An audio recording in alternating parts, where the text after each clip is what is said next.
Donc en janvier dernier, nous avions proposé à l'ensemble des partenaires du territoire une présentation du dossier unique, de demande d'aide à l'autonomie pour les personnes âgées à domicile. En avril dernier, dans le cadre des 1 heure pour l'autonomie, nous vous avions également expliqué le circuit d'une demande d'APA, donc de l'instruction de la demande, à la notification à l'usager, donc 1 heure pour l'autonomie, pour lequel nous avions convié l'ensemble des services du département intervenant dans la procédure. Pour ceux qui n'ont pas pu assister d'ailleurs à ce temps d'information, n'hésitez pas à aller, écouter la vidéo donc sur le YouTube du département.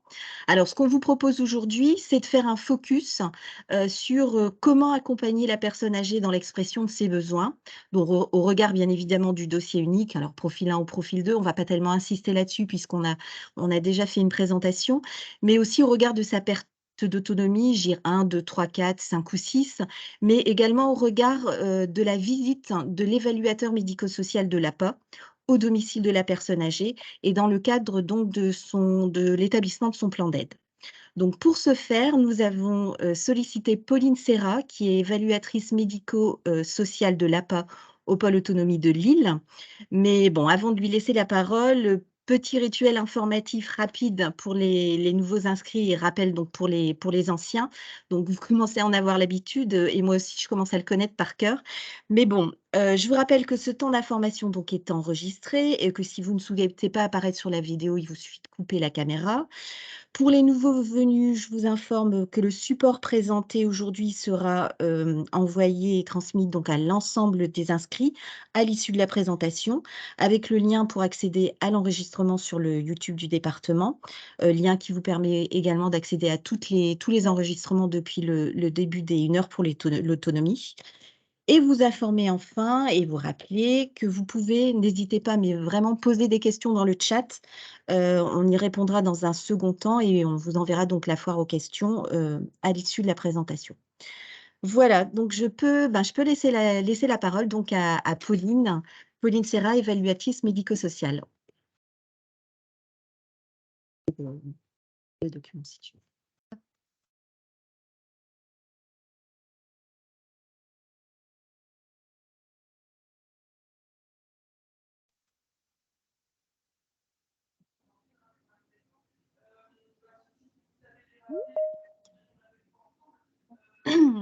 Bonjour, eh bien, je suis ravie d'être avec vous, ce matin dans les 1 heure pour l'autonomie et donc l'objectif et le but de cette vidéo est de pouvoir vous aider à accompagner les usagers, dans l'orientation du dossier unique en fonction de leurs besoins.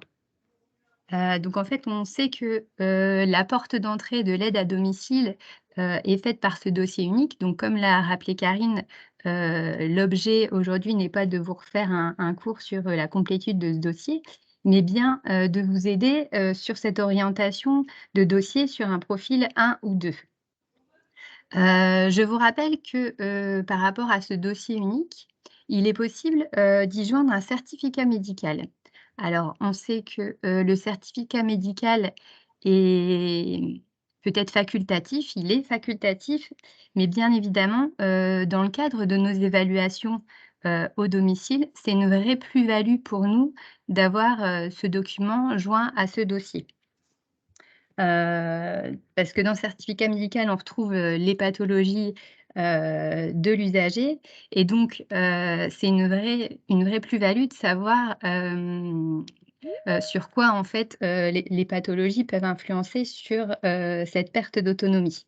Alors je vous mets en garde, parfois si vous recevez des usagers, qui vous disent, voilà je suis atteint d'hypertension, de cholestérol, de diabète, enfin voilà, vous allez vous retrouver face à une liste qui n'a pas forcément, le jour de l'évaluation, une influence sur cette perte d'autonomie.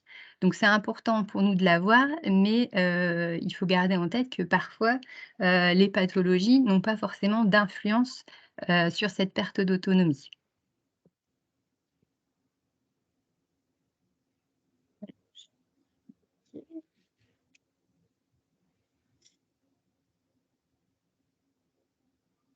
Alors, vers où orienter mon dossier unique? Est-ce que ça va être plutôt un profil 1, un dossier caisse de retraite, ou est-ce que je vais plutôt envoyer ce dossier unique sur un profil 2, à destination du département dans le cadre de l'allocation personnalisée d'autonomie?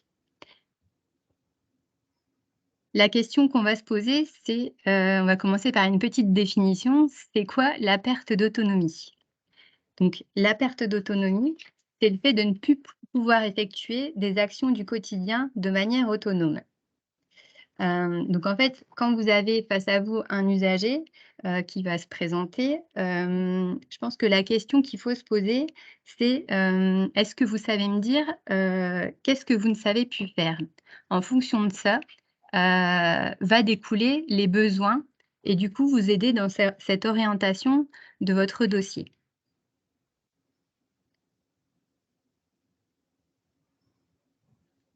Alors si on voulait faire simple, heu, donc si on veut faire simple, en fait, un usager qui vient à vous, avec des problématiques qui sont en fait, des difficultés sur des gestes à la vie courante, comme par exemple le ménage et les courses, vous allez plutôt l'orienter sur un profil 1. Un usager, dont il va avoir une perte d'autonomie associée avec du geste au corps, une aide à la toilette par exemple, dans ce cas-là, vous allez, plutôt vous orienter vers un profil 2. Alors après, on sait que parfois l'usager a, un accompagnement sur son aide à la toilette. Et du coup, le besoin, il est peut-être que de courses, que de ménage, mais on a quand même l'intervention d'une tierce personne et donc on sera plutôt sur un profil 2. Donc gardez vraiment en tête, la notion du besoin. Est-ce que l'usager, est autonome, même avec ses difficultés sur cette façon de faire sa toilette et qu'il est autonome là-dessus? On sera vraiment sur un besoin que de ménage et de courses sur un profil 2. Et en fait, ce qui va faire basculer votre dossier dans un profil département, ça va être cette notion de geste au corps. Alors on va aller un petit peu plus en détail sur le détail des GIR. Alors en fait, on passe tout de suite au GIR 5, parce qu'en fait un GIR 6, c'est quelqu'un qui est autonome et donc qui dit autonomie, dit, pas besoin d'aide. Donc on rentre dans ce profil 5. Donc c'est une personne qui est autonome dans les actes essentiels de la vie quotidienne, mais qui va avoir juste besoin de ménage et de courses. Dans ce cas-là, le plan d'aide va comporter du ménage, des courses et vous allez être plutôt sur un profil caisse de retraite. Heu Il peut arriver parfois dans un profil caisse de retraite d'avoir, ponctuellement une aide à la toilette comme par exemple, une aide pour nettoyer les cheveux. Mais voilà, il faut vraiment garder en tête que la bascule sur un profil 1 ou 2, ça va être cette notion de geste au corps. Donc là, face à vous, on a une personne, en perte d'autonomie qui va, donc profil d'une personne en perte d'autonomie qui a des difficultés à assurer seule ses soins d'hygiène.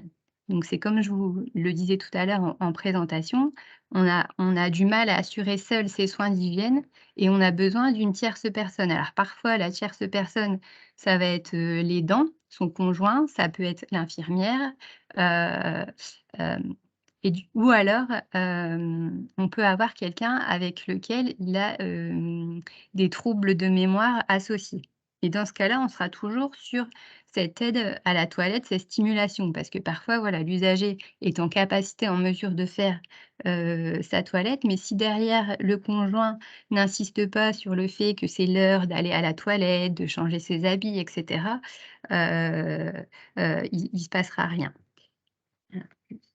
Donc sur un plan type, de GIR 4, vous allez avoir de l'aide de la stimulation à la toilette. Bien évidemment, en découle l'aide à l'habillage, on ne va pas laisser la personne, comme ça, toute nue et vient à ça peut s'ajouter le ménage et les courses. Sur un GIR 4, en haut à droite, vous retrouvez le montant maximum possible en GIR 4, c'est-à-dire les 706,13 €. Ce qui correspond, à la possibilité d'avoir 32 heures par un prestataire. Alors, 32 heures maximum d'aide, du coup, dans un GIR 4. Je reviendrai après tout à l'heure vous détailler ce qui est possible de mettre dans un plan d'aide.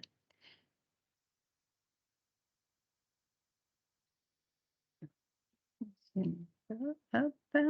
Donc là, on fait un pas de plus dans la perte d'autonomie et on se retrouve face à une personne qui a des difficultés à assurer seule ses soins d'hygiène, mais on va avoir cette notion d'alimentation et de difficulté dans, le réchauffage et la préparation des repas.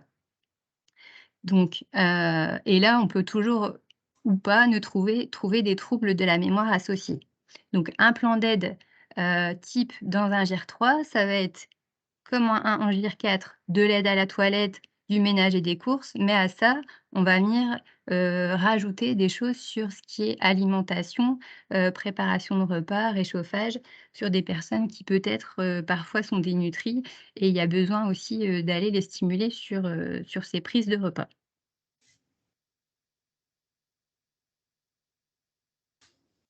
On avance encore un petit peu plus dans cette perte d'autonomie, dans cette dépendance, on est sur du GIR 2. Sur le GIR 2, on va avoir 2 profils. Le premier profil, ça va être des personnes, vraiment en perte d'autonomie au niveau de la mobilité et de la motricité. C'est-à-dire des personnes qui vont avoir besoin, d'aide pour sortir du lit le matin, pour, se déplacer de son fauteuil, aux toilettes, par exemple. Ou alors, vous allez être, sur des personnes qui, sur un plan cognitif, sont très très avancées. C'est-à-dire que parfois, vous allez vous retrouver face à des personnes, qui vont marcher sans aide technique, sans canne, sans déambulateur, mais avec des troubles cognitifs prononcés et du coup, par exemple, les transferts ne vont pas être adaptés. C'est-à-dire qu'ils vont se déplacer dans la maison, ils vont penser à aller aux toilettes et vont ouvrir la porte, de la salle de bain. Donc voilà, c'est vraiment les 2 profils qu'on pourrait trouver dans un GIR 2 avec une perte d'autonomie avancée et du coup, sur le plan d'aide, vous allez retrouver, ce geste au corps avec l'aide à la toilette, l'habillage, la possibilité de changer, les protections, l'aide dans la prise au repas, réchauffage, préparation, installation au repas, cette aide dans les transferts, de la garde à domicile et le ménage et les courses. Donc là, vous voyez, plus vous avancez dans la perte d'autonomie, plus les montants de plan d'aide, vous montez pour pouvoir mettre plus d'aide possible. Là, sur un GIR 2, on est sur un montant de 1 462,08 €, ce qui correspond à une prise en charge maximum par un prestataire de 66 heures par mois.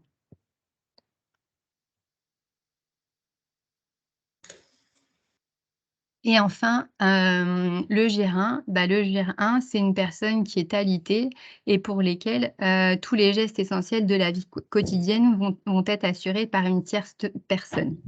Il y a plus de communication, c'est quelqu'un, à qui on va faire une toilette complète au lit, qui aura probablement des changes. Sur les repas, il y aura forcément de la préparation, de l'installation, mais aussi de la mise en bouche. C'est quelqu'un qui saura plus s'alimenter seul. Et possibilité de mettre de la garde à domicile, du ménage et des courses. Donc là, on est sur une enveloppe de 1 807,89 € et une possibilité d'avoir 82 heures en prestataire.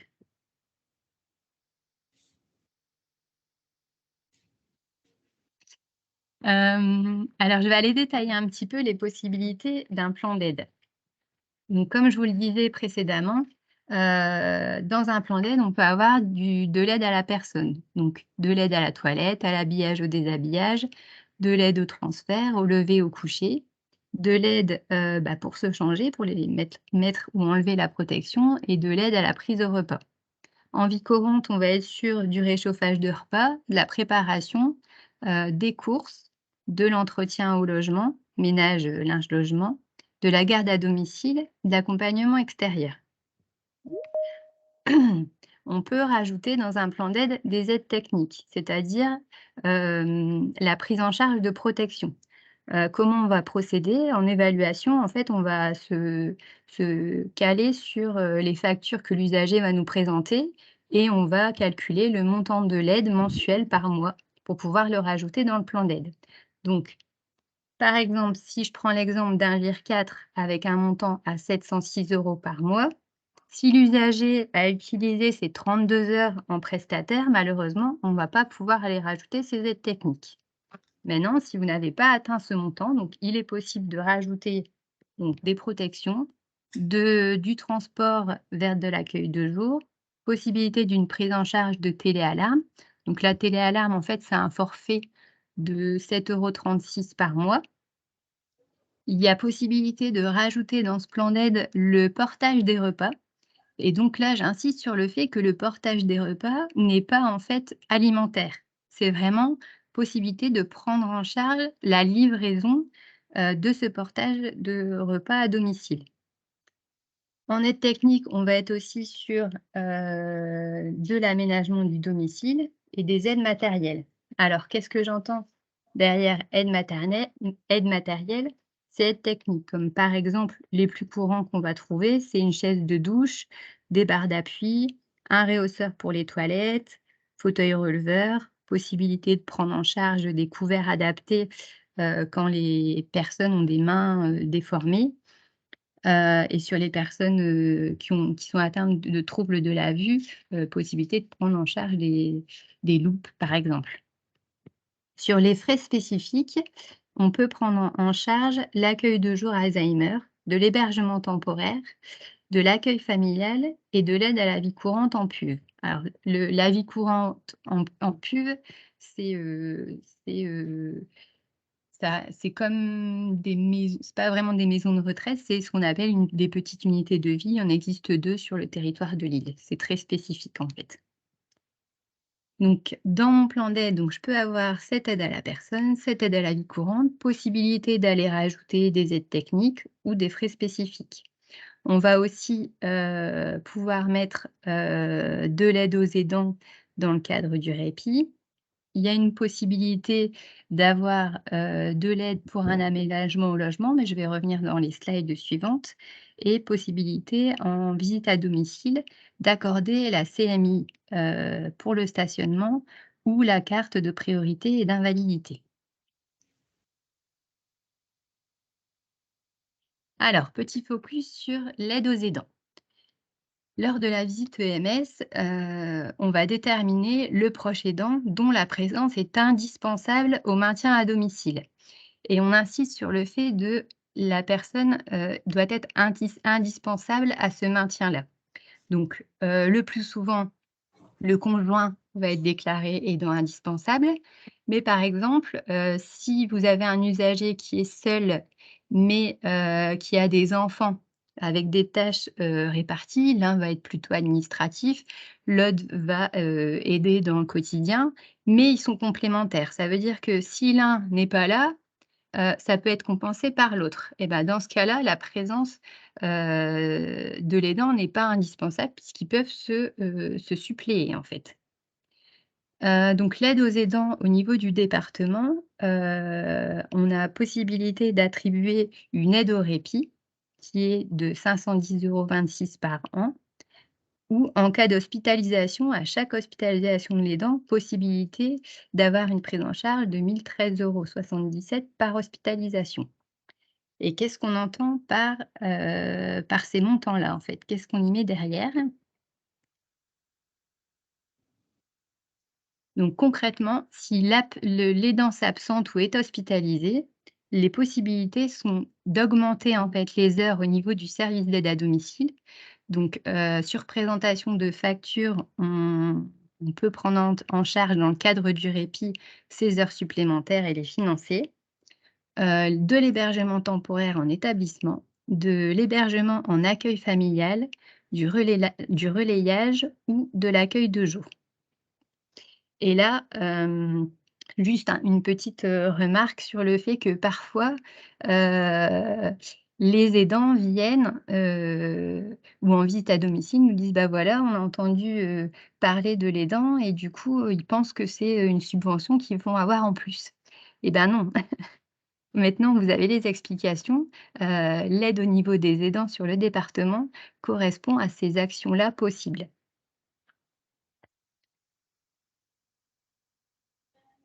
Petit focus sur la demande d'aménagement dans le cadre d'un plan d'aide APA.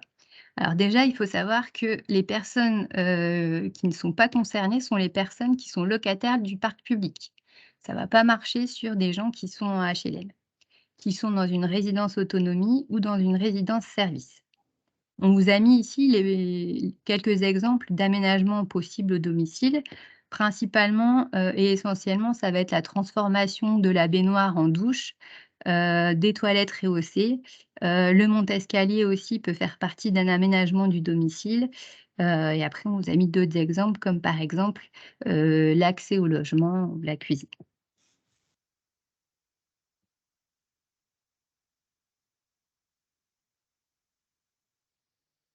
Concrètement, comment ça se passe sur l'aménagement du domicile? Hem, En fait, il y a 2 dispositifs possibles. Le premier, ce sont sur des personnes qui ont des ressources modestes ou très modestes. Dans ce cas-là, vous pouvez avoir une personne avec un plan d'aide et en fait, l'aménagement, au domicile va, en fait, être, une subvention supplémentaire à son plan d'aide. Par contre, deuxième dispositif, si l'usager a des ressources qui sont supérieures au barème, de l'ANA, dans ce cas-là, l'aménagement au domicile sera pris dans le cadre de son plan d'aide APA. C'est-à-dire que si le plan d'aide, le montant maximum est attribué, si le barème est au-dessus de l'ANA, malheureusement, on ne pourra pas financer cet aménagement au domicile. Il faut qu'il reste, un il il faut qu'il reste, du lest dans le plan d'aide. Donc on vous a mis petit principe, en fait, le montant maximum des travaux qui peuvent être pris en charge, c'est 22 000 € et ça va être lissé sur 5 ans. Donc en fait, on ne va pas payer à l'usager, tous les mois, son aide à l'aménagement du domicile, mais s'il a fait, par exemple, mettre un monte-escalier, ce sera la subvention sera donnée en une fois, mais nous, au niveau du plan d'aide, ça comptera et ce sera lissé sur 5 ans.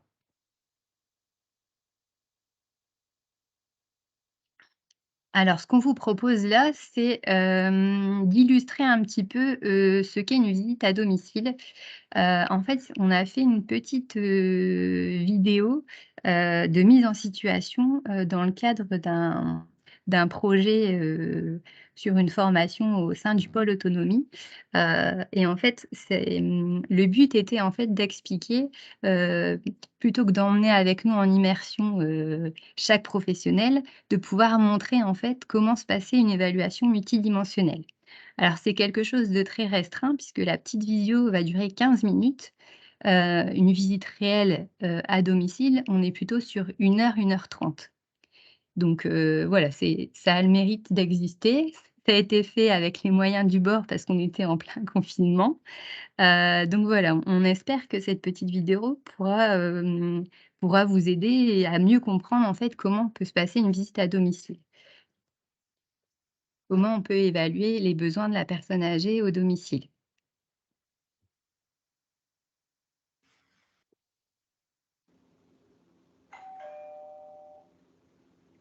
Entrez, c'est ouvert. Bonjour, Madame Dumont? Oui, bonjour madame. Bonjour, c'est Madame Serra. Je suis infirmière au département du Nord. Bonjour madame. Je suis là par rapport au dossier d'APA qui a été fait. Le dossier? Le dossier d'APA, vous savez, vous avez été hospitalisé et on a mis en place des aides à domicile chez vous. Ah bon? Bah voilà. Et du coup, je suis là aujourd'hui pour refaire un petit peu le point sur votre situation, savoir comment vous débrouillez chez vous, quel est votre quotidien, et puis refaire un petit peu le bilan sur. D'accord madame, pas de souci. Alors, je vais reprendre avec vous votre identité. Vous êtes bien Madame Dumont-Madeleine? Tout à fait. Madame Dumont, est-ce que vous pouvez me donner votre date de naissance, s'il vous plaît? Oui, le 15 mai 1931. Oui, c'est bien ça. Et donc, ça vous fait quel âge? 75 ans? Un petit peu plus quand même. Ah bon? 1931. 75... 16 ans? Bientôt 80. Ah, ben ça passe vite, hein. Madame Dumont, vous pouvez me dire un petit peu ce qui s'est passé là pour que vous ayez besoin d'aide comme ça à la maison? Je suis tombée et je suis allée à l'hôpital. Et après, il fallait qu'on m'aide parce que il disait que c'était dur. D'accord. Ok. Ah bah puis je vois que là vous avez un œil sacrément arrangé, dis donc. Ah, je suis encore un peu tombée il n'y a pas longtemps. Ah, voilà. Mais ça va, ça fait pas mal. D'accord, ok. Bon, je vais reprendre un petit peu avec vous vos problèmes de santé, vos antécédents. Donc, je vois que vous avez de l'hypertension, il y a des problèmes au niveau des yeux aussi, Bah ouais. au niveau de la vision, une DMLA, des douleurs d'arthrose, beaucoup, Oui. et aussi quelques petites pertes de mémoire, je vois. Un petit peu, oui, j'ai un petit peu. Ça commence? Ouais, ça commence, ouais. D'accord, ok. Vous vivez toute seule, Madame Dumont? Bah oui, mon fils, il a dû partir parce que c'était compliqué pour lui de rester avec moi. Il a besoin de beaucoup d'aide, lui aussi. D'accord. Ok. Donc, vous vivez toute seule dans cette maison. Oui. C'est une maison de plein pied. Oui. Vous êtes propriétaire, Madame Dumont, de votre maison? Oui, je suis propriétaire. D'accord. Et dites-moi un petit peu comment vous vous débrouillez. Donc, votre chambre, elle est là au bout du couloir. C'est ça, à côté, il y a la salle de bain. D'accord. Votre salle de bain, elle est aménagée avec une douche, une baignoire? Ah, c'est une baignoire? Ah oui, donc c'est compliqué donc pour Ah vous faire la toilette. je vais pas dans la baignoire. D'accord, ok. Vous permettez que j'aille jeter un petit coup d'œil, comme ça me permet à moi de voir comment vous vous débrouillez dans votre maison et de mieux visualiser oui, bien votre sûr. quotidien.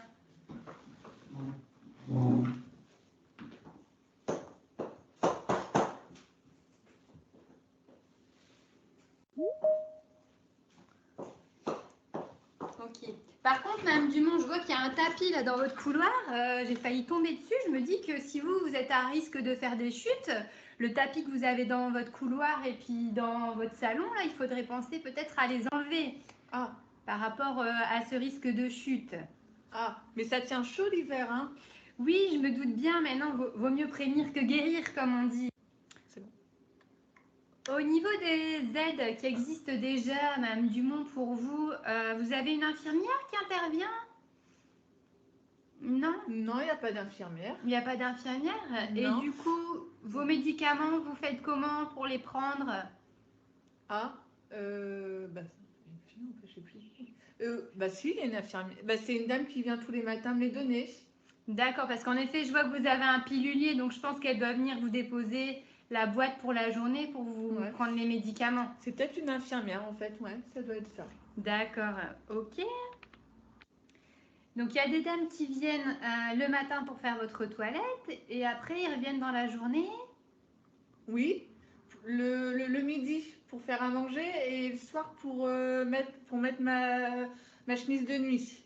D'accord. Vous avez une livraison de repas par la ville? Oui, mais si vous voulez, les dames, elles écrivent sur un livre, vous voulez le voir? Ah oui, je veux bien, oui. Ouais. Je m'écoute. Il y a tout ça, regardez. Alors. Ah oui, non, la toilette, c'est le service infirmier d'aide à domicile qui vient. C'est les aides-soignantes. Ouais. Alors ça, en fait, c'est une prise en charge par la sécurité sociale. C'est votre médecin traitant qui fait une ordonnance pour que ce soit le SIAD qui intervient. Donc ça, nous, dans le plan d'aide, c'est à part. D'accord? D'accord. Et donc, au niveau du service d'aide à domicile, donc ils viennent le midi pour réchauffer le repas. Je vois qu'il y a une facture aussi du portage de repas, hein, qui nous sépare la livraison et le repas. Donc ça, je vais pouvoir l'inclure dans mon plan d'aide. C'est parfait. Et ils reviennent le soir, par contre, pour vous déshabiller. Oui. Hein, donc il y a un passage le matin pour la toilette avec le SIAD. Le midi, ils viennent réchauffer les repas. Et le soir, ils viennent vous déshabiller. C'est bien ça, Madame Dumont? Oui, madame, c'est ça. C'est ce qui est écrit. D'accord. Oui, c'est ça. Vous me disiez que vous faisiez beaucoup de chutes.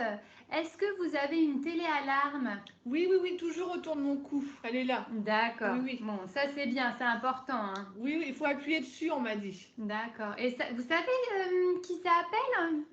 Il y a un monsieur qui parle, on m'a dit. D'accord, très bien. Ok. Est-ce que vous avez des séances de kinésithérapie pour l'entretien à la marche? Oui, il y a quelqu'un qui vient me faire marcher. D'accord. Combien de fois par semaine?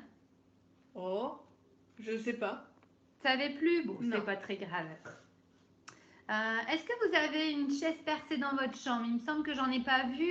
Non, Non. non, non, Vous vous non. levez la nuit pour aller aux toilettes? Non, non, Protection. non. Non, non, non, je mets des couches. Vous mettez des protections la nuit? D'accord. Ouais. Vous savez combien ça vous coûte à peu près les protections par mois? Ah bah ça, faudrait demander à ma fille, c'est elle qui fait toutes les courses. D'accord, ok, bah, je verrai avec votre fille. Vous avez une canne, un déambulateur avec lequel vous marchez? Oui, oui, j'ai ça, là. D'accord, votre canne, très bien. Ouais. Votre lit, c'est pas un lit médicalisé que vous avez. Non, non. Et par contre, on a les protections. Ok, très bien. Le matin, Madame Dumont, pour sortir de votre lit, est-ce que vous avez besoin qu'il y a quelqu'un qui vous aide? Vous arrivez à sortir tout seul de votre lit? Bah, c'est dur, hein. Ça fait mal quand même le matin hein, de sortir. Bah oui, puis il y avait votre fracture de coccyx que vous avez eue en C'est ça, plus, ouais. ça doit être douloureux, hein. Ouais, C'est ça qui est c'est compliqué. fort Mais j'y gênant. arrive toute seule, mais c'est dur. D'accord. Bah tiens, est-ce que vous pouvez me montrer comment vous marchez, Madame Dumont? Oui, oui, oui, oui. Faut prendre un peu de temps, hein, vous Oui, savez. bah oui, je me doute. N'oubliez pas votre canne, hein, parce que... Ah oui, non, non, non, non. Voilà, ça vous va comme ça? Parfait. Par contre, je vois que les chaussures que vous avez là, vos chaussons là, elles sont pas du tout fermées. Ah, C'est aussi à risque de chuter. Faudrait voir pour acheter, vous savez, des chaussures un petit peu plus fermées, comme des charentaises ou des ballerines, ah. qui tiennent un petit peu plus aux pieds, parce que vous risquez de tomber là avec vos chaussures qui tiennent à moitié. C'est dangereux, hein. Je vais le dire à ma fille alors. Tout ça, c'est elle qui s'en occupe. Hein. D'accord, très bien. Est-ce que vous participez un petit peu à faire votre toilette? Vous faites votre visage? Je fais le visage, oui, oui. D'accord. Mais c'est vrai que c'est compliqué au niveau de votre salle de bain, comme vous ne pouvez pas aller dans cette baignoire. Ah oui, non, non, non, ça passe pas. Non, non, non, elle est trop haute. Hein. D'accord. Et vous aviez peut-être pensé éventuellement à aménager, à faire une douche par la suite ou... Alors ça, c'est ma fille qui va vous dire, hein, parce que ça, moi, je gère pas du tout. D'accord, très bien. Pour vous habiller, enfiler votre culotte, vos chaussettes, tout Ah, ça. ça, il m'aide, hein, parce que c'est dur. Vous savez hein. pas le faire, bah ouais, ouais. se baisser, ouais, Non, ça non, doit être, c'est ça dur. doit être hein. compliqué. Au niveau des repas et de la cuisine, là vous avez le portage des repas, mais est-ce que Ouais. vous sauriez cuisiner un steak, des pâtes Bah, c'est dur de rester debout, donc c'est ça qui est dur. Sinon, non, enfin, Non, la cuisine pas, non, ouais. non. Pour vous servir, une fois que c'est cuisiné, pour vous ramener les repas à table. Bah, faut que ce soit à côté, parce que sinon, si c'est aller trop loin, je sais pas faire. Ouais, parce que je vois qu'en effet, vous avez du mal à marcher avec une canne Ouais. seulement, c'est difficile. Hein. D'accord. Donc le traitement, il y a les infirmières qui viennent. Au niveau de votre ménage, C'est ma fille qui s'en occupe. d'accord. Alors votre fille, dans le dossier, j'avais vu donc c'est Marie. Elle habite où, Marie? Près de chez vous? Non, elle habite pas à côté. Hein. Bon, ça fait Et elle vient quand, votre fille? il y a en moins Elle vient sur le un week-end compte. quand elle peut, Je bah, ne elle sais pas le travaille mail aussi. et Hein. j'avais reçu un message Ouais, comme c'est pas quoi facile. Hein. ouvrir. Elle n'a pas que moi à s'occuper. Hein. D'accord. Et elle vous aide dans quoi, votre fille? Donc elle fait le ménage, les courses? Elle fait toutes les courses, oui, oui. C'est elle qui achète les couches. D'accord. Bah, je verrai pour l'appeler peut-être après parce que moi j'ai besoin d'un montant pour le mettre dans le plan d'aide.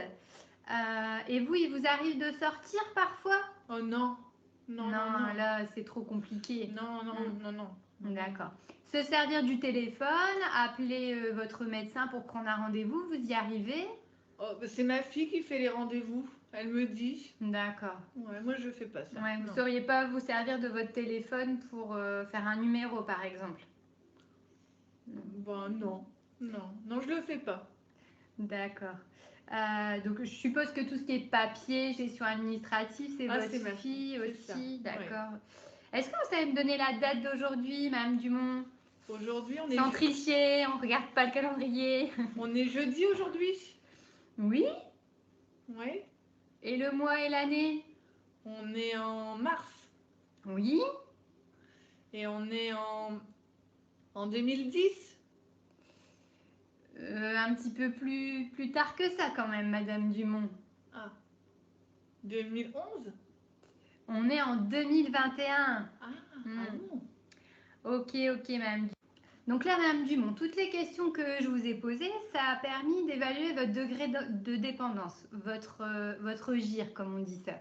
Vous êtes dans un GIR 3, c'est-à-dire que vous avez besoin d'aide à la toilette et il y a besoin aussi d'aide pour les repas. Après, c'est vrai qu'on voit que c'est difficile au niveau des transferts et de votre mobilité. Maintenant, vous arrivez encore à vous déplacer sans quelqu'un, hein. Donc là, on est sur du GIR 3. Au niveau de vos besoins, donc sur le plan d'aide, ben, je pense qu'en effet, c'est important que vous ayez quelqu'un qui vous aide à faire votre toilette tous les jours. Donc il faut garder le service infirmier d'aide à domicile. Alors, en même temps que le dossier d'appât, il y a des cartes de stationnement et de priorité qui ont été demandées, Madame Dumont. Ah bon? Ouais. Donc là, en fait, au vu de votre degré de dépendance, on va pouvoir accorder le stationnement. C'est-à-dire que si votre fille, elle vous prend en voiture pour un rendez-vous médical et qu'il n'y a pas de place pour se stationner, elle pourra se mettre sur une place handicapée.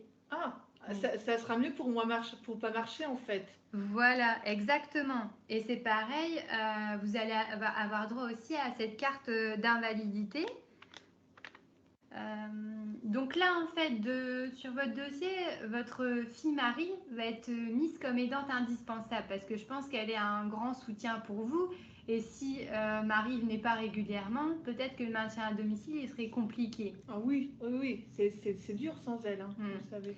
Donc ce que je vais faire, c'est que j'ai ces coordonnées là dans le dossier. Pour finaliser le dossier, je vais appeler votre fille pour faire le point vraiment global et général et lui expliquer un petit peu le fonctionnement de l'APA traditionnel. Bah, elle vous dira tout ce qu'il faut, elle sait tout. Voilà, ben, on va faire ça, Madame Dumont. Est-ce que vous avez des questions? Oh non, madame, merci beaucoup. Donc en fait là, ce qui va changer, c'est pas grand-chose puisque les aides sont déjà mises en place et que le département va vous aider à financer ces aides. Par contre, au niveau de vos ressources, vous aurez une petite participation à mettre en plus. D'accord, madame. Voilà. Bon, bah écoutez, Madame Dumont, une bonne journée. Bonne journée.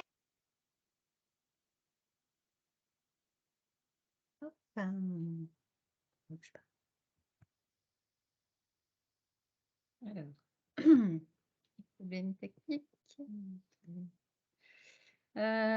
Donc voilà, en fait, cette petite vidéo pour vous présenter un petit peu comment se passe une évaluation. Entrez, c'est ouvert. Une évaluation à domicile, mais alors c'était quelque chose de vraiment très restreint. On voulait vraiment vous montrer comment se passait, l'évaluation multidimensionnelle. Du coup, le recueil de données qui est très important sur, la notion d'entourage qui intervient auprès de la personne. Bah, là, dans le cadre de cette situation-là, on a la fille, mais ça peut être aussi, les voisins aussi qui sont là en support. On fait le tour de l'habitation sur l'habitat, qu'est-ce qui est à risque de chute, qu'est-ce qui est facilitateur ou pas dans le maintien à domicile. On fait bien sûr, le recueil de données sur les aides qui sont existantes. Est-ce qu'il y a un passage infirmier? Est-ce qu'il y a un kiné? Est-ce que, il y a l'orthophoniste parfois? Voilà, tout ça, c'est important de pouvoir prendre en compte, dans notre évaluation. Là, en fait, c'était une visite à domicile qui a été faite, suite à une hospitalisation. Donc en fait, on voit qu'il y a déjà pas mal de choses qui ont été mis en place, comme la téléalarme, par exemple. Quand on va aller sur une visite d'appât de première demande, parfois les gens sont complètement perdus et en gros, c'est, bah, on vous attend pour savoir ce qui est possible de mettre en place. Donc voilà, on a ce rôle aussi d'évaluation sur la perte d'autonomie des besoins, mais on a ce rôle aussi, d'information sur les dispositifs et ce qui peut exister. La téléalarme, le portage des repas. On ne parle pas du tout aussi là dans cette visio de partenaire. C'est-à-dire que quand on voit qu'un dossier a été accompagné par un CLIC ou un partenaire extérieur, nous en en avant de la visite, on va solliciter le partenaire pour avoir des informations, savoir s'il veut être présent avec nous à la visite à domicile pour que ce soit facilitateur pour l'usager. Là, voilà, on avait petits moyens, donc on n'a pas la fille de l'usager avec nous, mais si on avait été en visite à domicile avec l'aidant, bien souvent, on a beaucoup de questions. Il faut qu'on puisse, rassurer, expliquer aussi sur des choses qui peuvent exister, notamment, par exemple, dans les chutes à domicile, il existe des dispositifs comme l'Esprad, en fait. Donc ça, c'est possible, nous, en tant qu'évaluateurs, de faire l'information, mais aussi, d'aller de l'avant et de coordonner, ce dispositif-là. Sur les troubles cognitifs aussi, c'est quand même, de plus en plus, environ une visite sur 2, on arrive sur des populations, hem, qui ont, des troubles cognitifs et du coup, il y a plein de dispositifs que les usagers ne connaissent pas. Sur, les accueils de jour, par exemple aussi, la maison des aidants. Nous, on sait que parfois les gens sont, submergés, épuisés, ils savent plus et nous, dans ce cas-là, on va faciliter leur démarche en disant: «Bah, écoutez, nous, on peut vous mettre en lien avec la maison des aidants», et du coup, on est assez facilitateur et ouvert sur cette coordination-là qui n'apparaissent pas dans ce film. Mais, c'est un gros travail aussi derrière. Là, sur l'aménagement du logement, on n'aborde pas non plus le sujet, mais c'est pour expliquer comment ça se passe aussi. C'est que on va faire intervenir une ergothérapeute de la MDPH qui va venir au domicile, qui va revoir un petit peu la situation et l'aménagement le plus adéquat possible. On a aussi, la possibilité de mettre en place le dispositif Éclate sur, la possibilité d'accompagner sur la mise en place d'aides techniques. Donc, ça aussi, c'est des choses qui peuvent prendre du temps et qu'on peut coordonner, derrière.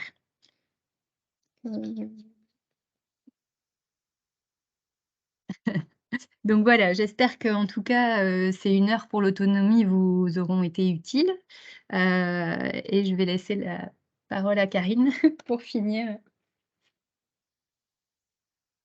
Alors, bah, écoutez, pour terminer, en tout cas, on a essayé de vous mettre des liens utiles.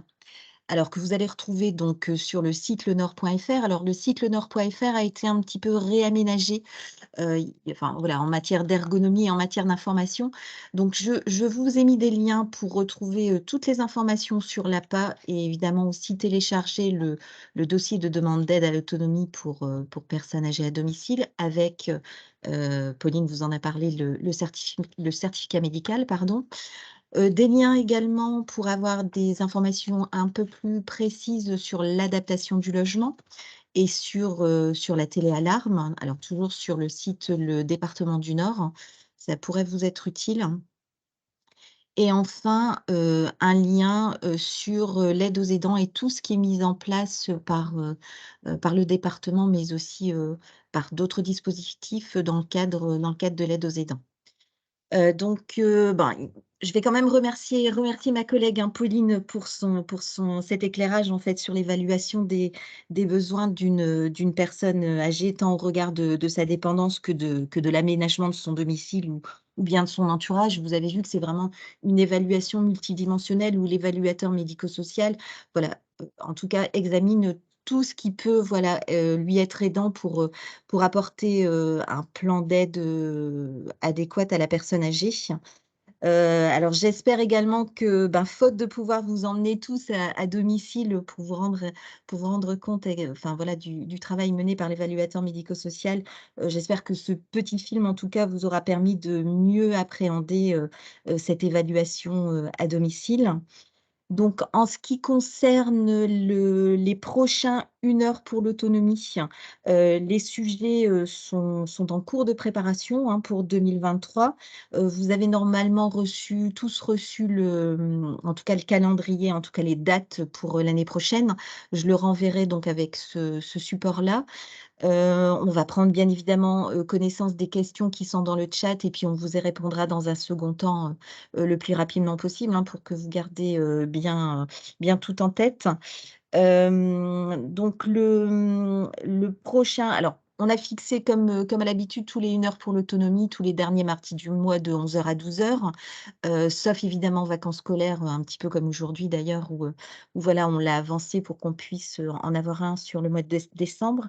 Donc le prochain rendez-vous des 1 heure pour l'autonomie, ben, ce sera le 31 janvier, donc à 11 heures. Vous dire aussi qu'on a fait voilà, on a dépouillé le questionnaire, hein, que vous nous aviez envoyé en septembre. On a beaucoup, beaucoup de sujets. On travaille déjà sur des sujets sur le droit des aidants, des sujets sur, les mesures de protection et comment faire une demande de mesure de protection. Il y aura aussi un sujet, sur, l'accueil familial pour personnes âgées ou en situation de handicap. On s'est vraiment inspiré de vos propositions. On sera peut-être amené d'ailleurs à vous solliciter dans ce cadre-là. Donc tout ça, c'est en préparation pour, la rentrée. Je pense que ça répondra à vos attentes, hein, puisque la plupart des sujets sont évidemment des sujets que vous nous avez fait remonter. Donc, du coup, ben, il me reste à vous souhaiter de belles fêtes de fin d'année et de vous dire tout simplement, à l'année prochaine. Merci à vous. Merci, Merci. passez de bonnes Bah, merci, fêtes. bonne journée. Merci, bonne journée. Au revoir. Au revoir. Merci.